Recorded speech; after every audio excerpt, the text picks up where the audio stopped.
Good evening friends. मैं रोशन मिश्रा एक बार फिर से आप सभी का एसएसएस इंस्टीट्यूट ऑफ एजुकेशन के ऑनलाइन प्लेटफॉर्म यूट्यूब चैनल पर हार्दिक स्वागत अभिनंदन वंदन करता हूं। जैसा कि हमारा सीरीज ज्योग्राफी का चल रहा था, चैप्टर फर्स्ट का मैंने एक छोटा क्लिप दिया था। नेक्स्ट वीडियो आपके सामने फिर से आ गई है। अगला टॉपिक आज हमारा होगा सस्टेनेबल डेवलपमेंट पर, रियो डी जेनेरियो समिट पर होगा 1992 में जो हुआ था। साथ ही साथ एजेंडा 21 को भी क्लियर करेंगे।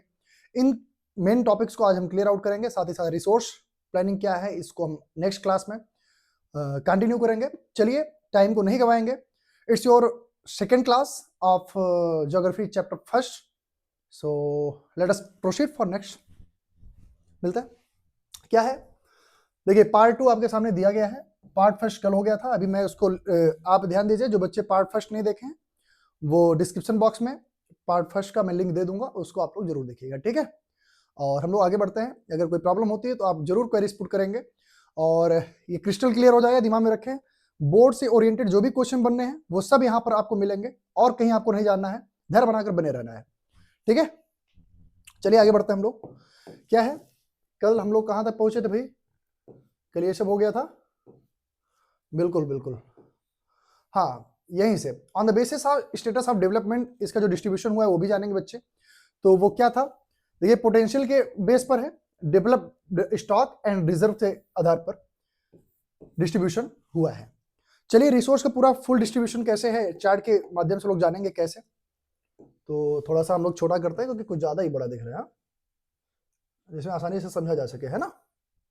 चलिए, रिसोर्स की बात करते हैं बच्चे। ये दो फॉर्म में आपको दिखेंगे। पहला फॉर्म जो है बेटा नेचुरल फॉर्म है, दूसरा आपका ह्यूमन।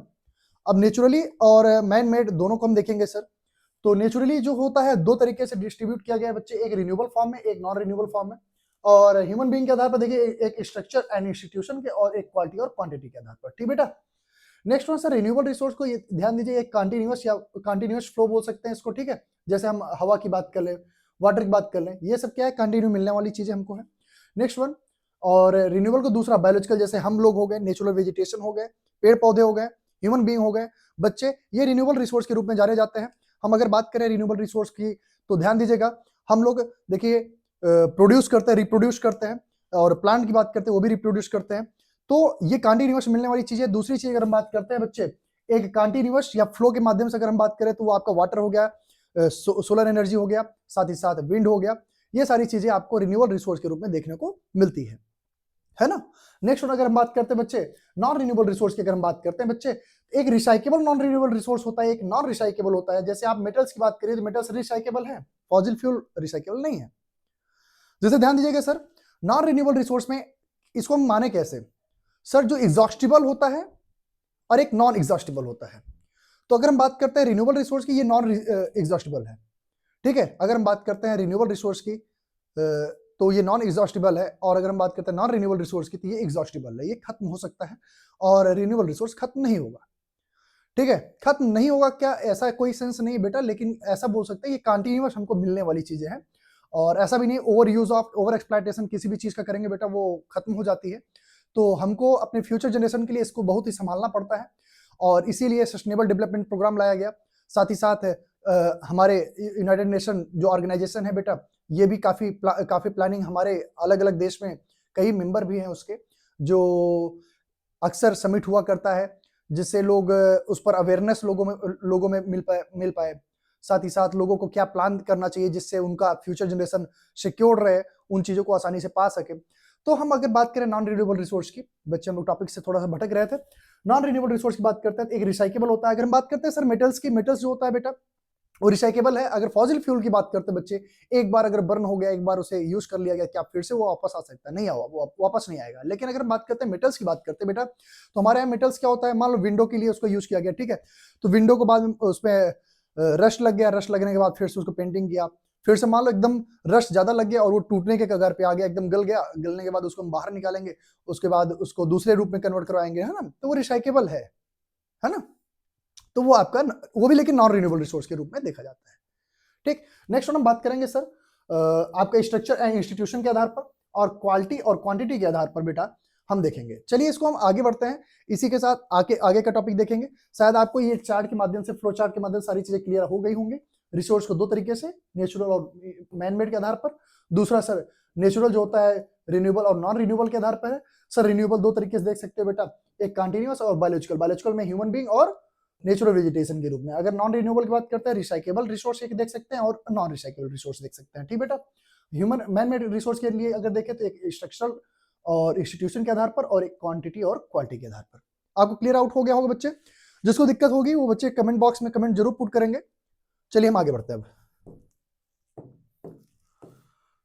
चलिए डेवलपमेंट ऑफ रिसोर्सेज की अगर हम बात करते हैं बच्चे, तो ध्यान दीजिएगा, अगर हम बात करें अपनी लाइफ को सर्वाइवल, अपने लाइफ के सर्वाइवल की अगर बात करते हैं बेटा, तो वो टोटली हम लोग रिसोर्स के ऊपर डिपेंडेंट होते हैं। और अगर हम रिसोर्स के ऊपर डिपेंडेंट है तो उसका ओवर यूज ना करें। भाई हमको अगर रिसोर्स मिल रहा है, नेचर से हमको बहुत सारी चीजें मिल रही हैं, तो उसका ओवर यूज ना करते हुए हम लोग एकदम सिक्योरिटी के साथ उसका यूज करें, जिससे वो हमारे फ्यूचर जनरेशन के लिए बेहतर हो पाए। और अगर हम ओवर यूज करते हैं तो उससे हमको प्रॉब्लम क्रिएट होती है। ठीक है, तो इन सारी चीजों को चलिए पॉइंट वाइज हम देखते हैं क्या चीज दी गई है आपके टॉपिक में। Sir resource are vital for human survival as well as the maintaining the quality of the life. ये बात अभी मैंने बताया आपको। It was believed that resource are free gift of nature, as result human beings use them indiscriminately and this led to the following major problems. क्या क्या problem create कर सकता है बच्चे? देखिएगा, पहला depletion of resource for satisfying the greed of the few individuals. भैया ध्यान दीजिएगा, रिसोर्स का डिप्लेशन हम लोग कर रहे हैं, हम अपनी इच्छाओं की, अपने लालच की पूर्ति के लिए क्या कर रहे हैं बेटा? ओवर यूज करते जा रहे हैं। ठीक है, जिससे क्या हो रहा है, हमारे जो रिसोर्स दिए गए बच्चे उसका डिप्रेशन हो रहा है, धीरे धीरे वो वर्स इन कंडीशन में देखने को मिलता है। चलिए, accumulation of the resource in few hands which in turn divide the society into two segments। अच्छा ध्यान दीजिएगा, ये क्या कहना चाहता है, रिसोर्स को अगर कुछ इंडिविजुअल के हाथ में दे दिया जाए तो उससे हमको क्या समाज में क्या इक्वालिटी दिख सकती है? सोसाइटी में नहीं दिखेगी बेटा। उसमें समाज में हमको देखने को क्या मिलता है? रिच रिच रह जाते हैं, पुअर पुअर रह जाते हैं। तो ये हमको डिफरेंस देखने को मिलते हैं। या फिर हम बोल सकते हैं बच्चे, यहाँ दिया गया है किसी के पास रहता है, किसी के पास नहीं रहता है। मतलब ये कोई अमीर अमीर रह जाता है, गरीब के गरीब रह जाते हैं।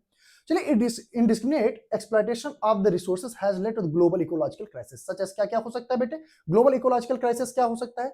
Global warming, ozone layer depletion, environmental pollution and land degradation. ये हमको देखने को मिल सकते हैं। मेजर प्रॉब्लम्स ये हमारे सामने आ सकते हैं अगर एक्सप्लॉयटेशन करेंगे किसका? रिसोर्सेज का। ठीक बेटा, ये चीजें। चलिए, इसके अलावा क्या अपना टॉपिक है अगला, उसको भी जानने का प्रयास करते हैं। देखिए, छोटा ही वीडियो है, आप थोड़ा धैर्य बनाकर बने रहिए, मजा आएगा, गारंटी ले रहा हूं। आप इतना पढ़ के जाइए, बोर्ड में आपको एक क्वेश्चन इससे बाहर अगर आ जाएगा तो आप बताइएगा। ठीक है, ये टॉपिक देखिए मैं छोटा छोटा इसलिए लेकर चल रहा हूं क्योंकि क्या है कि मैं बहुत चुनिंदा टॉपिक आपके सामने लेकर आ रहा हूं और एकदम क्लियर आउट करता रहा हूं। ठीक है, इसलिए क्लियर आउट कर रहा हूं जिससे आपको कोई दिक्कत ना हो, बोर्ड में आसानी से, जो ऐसे कोई वर्ड ना हो जो आपके बोर्ड में क्वेश्चन पेपर में आए और आपको समझ में ना आए। ठीक है, इसलिए सारे कॉन्सेप्ट को क्लियर करते हुए चल रहा हूं, आप दिमाग लगाएंगे थोड़ा सा। ठीक है, how the future of our planet is in danger. भैया बताइए, हमारा जो प्लेनेट है फ्यूचर में डेंजर में जाएगा या नहीं? उसके ऊपर खतरा है या नहीं? बहुत खतरा है भाई। चलिए, कैसे बताया जा रहा है sir?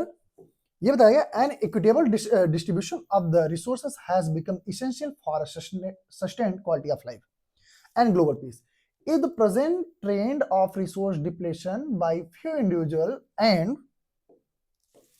and countries continue, the future of our planet is in danger।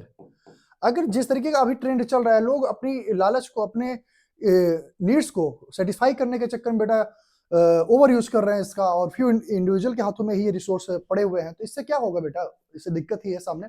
दिक्कत सामने क्या है बेटा? कि वो इसको जो है ओवर यूज करेंगे, तो इससे डिप्लेशन, अभी मैंने मेजर प्रॉब्लम आपको दिखाया ही, global warming, ozone layer depletion, है ना, इन्वायरमेंटल पॉल्यूशन, ये सारी चीज, लैंड डिग्रेडेशन, ये सब आपको देखने को मिलेगा। इससे क्या होगा बेटा? हमारा है जीवन बद से बदतर होता जाएगा। तो इसलिए हमको थोड़ा सा इसके लिए सिक्योर होना पड़ेगा, प्री अवेयर होना पड़ेगा, जिससे हम इन सारी चीजों से बच सके। हम ही नहीं, हमारा आने वाला जनरेशन भी। भैया जनरेशन के लिए आप काफी इंतजार भी हो, चलो देखते हैं क्या है। Therefore, resource planning is essential for sustainable existence of all form of the life। Sustainable existence is a component of the sustainable development। कैसे? What is sustainable development? भैया सस्टेनेबल डेवलपमेंट है क्या? आप तो बताया जा रहे हैं सर। भैया सस्टेनेबल डेवलपमेंट मैं आपको समझाऊंगा। Sustainable economic development means development should take place without damaging the environment and development is in the present should not compromise with the needs of future generation. ठीक है, ये मतलब कि भैया हम ऐसा डेवलपमेंट करें या फिर अपने रिसोर्सेज का इस तरीके से इस्तेमाल करें कि हमारी नीड्स तो पूरी हो जाए, हम तो डेवलप कर ही जाए, लेकिन हमारे फ्यूचर जनरेशन वालों को सोचना ना पड़े उस पर कुछ। उन रिसोर्स का कंजप्शन करने के लिए हमारे फ्यूचर जनरेशन को उसके लिए थोड़ा भी ना सोचना पड़े। भैया आज हमको जरूरत है, आज हम अपने आप को डेवलप करने के चक्कर में रिसोर्स का ओवर यूज कर ले जा रहे हैं, और ओवर यूज करने के चक्कर में हमारा जो फ्यूचर जनरेशन है वो चीज नहीं पाता है, तो वो दिक्कत होगी। सस्टेनेबल डेवलपमेंट ये कहता है भैया कि आज आपकी जो जरूरत है, आप जिस तरीके से आप आज डेवलप करना चाहते हो अपने आप को, उसको करो, बट कुछ डैमेज ना करो, ऐसा कुछ गलती ना करो, ऐसी कोई प्रॉब्लम ना क्रिएट करो जो कि फ्यूचर जनरेशन वालों को फेस करना पड़े। यही आपका सस्टेनेबल डेवलपमेंट है। ठीक है, इसके कुछ पिलर्स आपको दिखाते हैं हम। 3 पिलर्स, इसके मुख्य 3 पिलर्स दिए गए हैं, मेन 3 पिलर्स हैं, उसको भी हम समझते हैं फिगर के माध्यम से, उसके बाद आगे बढ़ते हैं। ठीक बेटा, क्या है वो 3 pillars of the sustainable development? चलिए क्या क्या है देखेंगे सर। अगर हम समाज की बात करते हैं, इकोनॉमिक की बात करते हैं, एनवायरनमेंट की बात करते हैं, तीनों एस्पेक्ट को हम देखेंगे और समझेंगे सर क्या ये कहना चाहता है। सर बताया जा रहा है 1.6 billion people globally rely on the forest for their livelihood. लगभग 1.6 बिलियन पीपल जो है बेटा, वो ऑल ओवर वर्ल्ड की बात बताई जा रही है, वो अपनी जीविका के लिए फॉरेस्ट के ऊपर डिपेंडेंट है।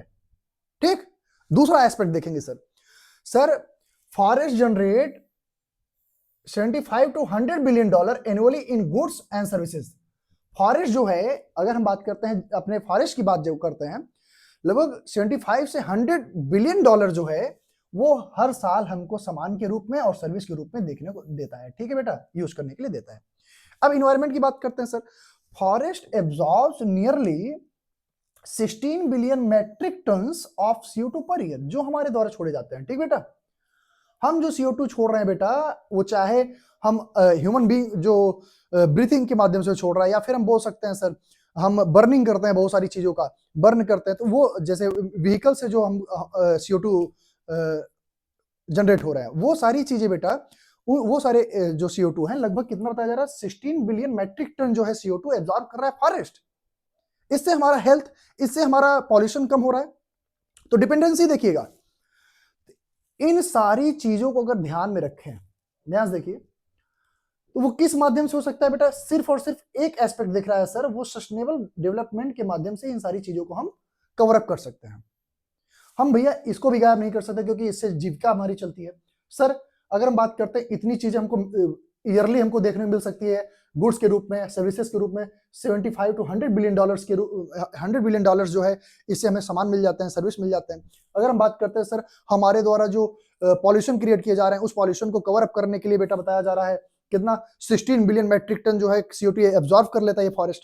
तो ये सस्टेनेबल डेवलपमेंट अगर हम एक साथ करते हैं बेटा, इन सबको मिलाता है, ये तीनों एस्पेक्ट जो है सस्टेनेबल डेवलपमेंट के माने जाते हैं। ठीक है, कोई दिक्कत आपको नहीं होनी चाहिए। चलिए हम आगे बढ़ते हैं।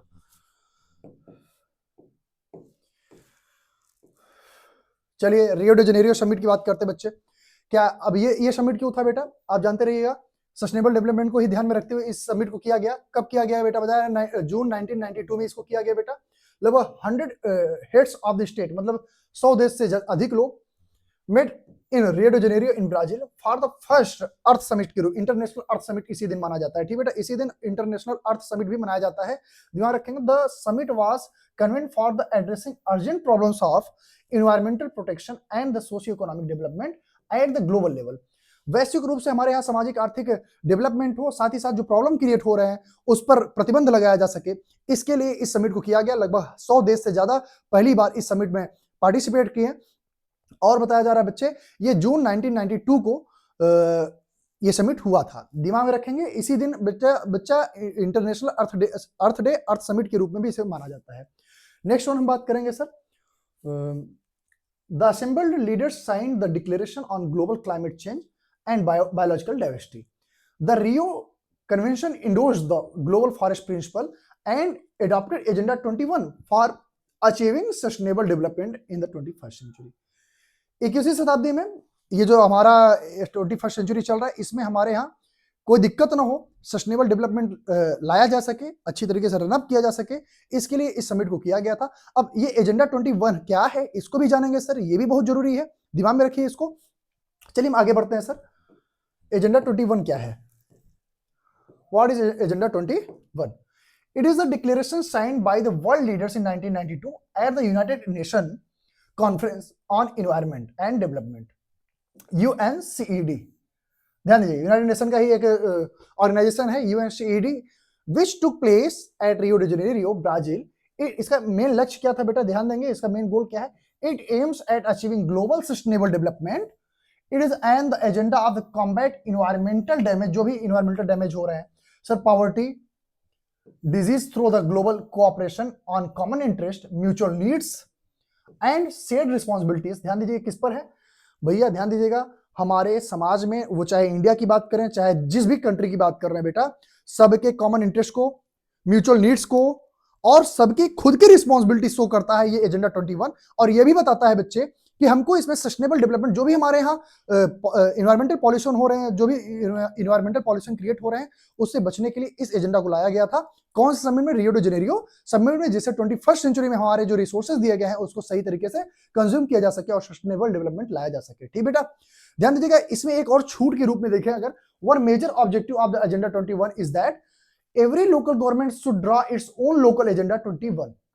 हर एक गवर्नमेंट के पास ये अपना एजेंडा 21 अपने तरीके से, किस तरीके, जैसे भैया देखिए हमारे यहाँ अलग अलग कल्चर है, डाइवर्सिटी बहुत ज्यादा है, तो वहां की कॉन्सेप्ट को, वहां के प्रिंसिपल को हम अपने यहाँ फॉलो तो नहीं करा सकते हैं, इसलिए ये एक छूट मिला है कि हर एक स्टेट, हर एक गवर्नमेंट, हर एक लोकल गवर्नमेंट, चाहे वो इंडिया का गवर्नमेंट हो या फिर व्हाट एवर, चाहे जिस कंट्री का गवर्नमेंट हो, वो अपना खुद का कॉन्सेप्ट इस पे अप्लाई कर सकता है, एजेंडा 21 को लेकर अपना नया एस्पेक्ट यहाँ पर लोगों को दे सकता है, जिससे हम अपने गोल को अचीव कर सके।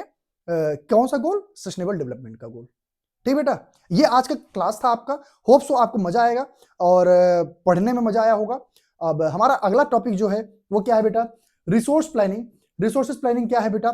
हमारा इंडिया या हमारे यहाँ रिसोर्स प्लानिंग कैसे किए जाते हैं और कैसे किए गए हैं, इन सारी चीजों को हम पढ़ेंगे अगले क्लास में। तब तक के लिए आप बने रहिए और इस वीडियो को पूरा वॉच करेंगे, लोगों में शेयर करेंगे भाई, जिससे हर एक बच्चे से पा सके। और मेकिंग श्योर यार पूरा एनसीईआरटी बेस्ड है, आपको पूरा क्रिस्टल क्लियर हो जाना चाहिए। बहुत इजीएस्ट लैंग्वेज में आपको मैं समझाया हूँ, कोई दिक्कत नहीं होगा और होप सो पसंद आया होगा। और कुछ नहीं, ठीक है, मिलते हैं आप नेक्स्ट क्लास में, तब तक के लिए धन्यवाद। जय हिंद, जय श्री राम।